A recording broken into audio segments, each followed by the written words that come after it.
গোপালগঞ্জে বিনামূল্যে চক্ষুসেবা ক্যাম্প অনুষ্ঠিত হয়েছে। আজ শনিবার সকাল থেকে দিনব্যাপী সদর উপজেলার নিজরা হাইস্কুল মাঠ প্রাঙ্গণে এফসি গ্রুপ বাংলাদেশ শাখার ব্যবস্থাপক আকিব ইসলামের উদ্যোগে বিনামূল্যে এ চক্ষুসেবা ক্যাম্প অনুষ্ঠিত হয়। মৌলানা আকরামুজ্জামান সর্দারের সভাপতিত্বে অনুষ্ঠিত চক্ষু ক্যাম্পে প্রধান অতিথি হিসেবে উপস্থিত ছিলেন গোপালগঞ্জ চক্ষু হাসপাতাল ও প্রশিক্ষণ ইনস্টিটিউটের পরিচালক অধ্যাপক ডক্টর সৈয়দ শাহীন ইকবাল। বিশেষ অতিথি ছিলেন গোপালগঞ্জ জেলা বিএনপির সাবেক সভাপতি ও সাবেক এমপি এম.এইচ খান মঞ্জু, নিজরা ইউনিয়নের চেয়ারম্যান আহমেদ ধলুমিনা, এফসি গ্রুপের উপদেষ্টা লরেন্স বাড়ই সহ অনেকে।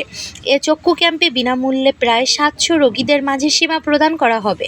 এর মধ্যে ৪০ জন রোগীকে বিনামূল্যে চোখের ছানি অপারেশন করবে বলে জানান তারা। এছাড়াও সেবা নিতে আসা রোগীদের নানা ধরনের পরীক্ষা শেষে বিনামূল্যে ঔষধ ও চশমা বিতরণ করা হবে। গোপালগঞ্জ চক্ষু হাসপাতাল ও প্রশিক্ষণ ইনস্টিটিউট এর ৫ জন চক্ষু বিশেষজ্ঞ সহ ১৪ জনের একটি দল বিকাল ৪টা পর্যন্ত এ সেবা প্রদান করবেন।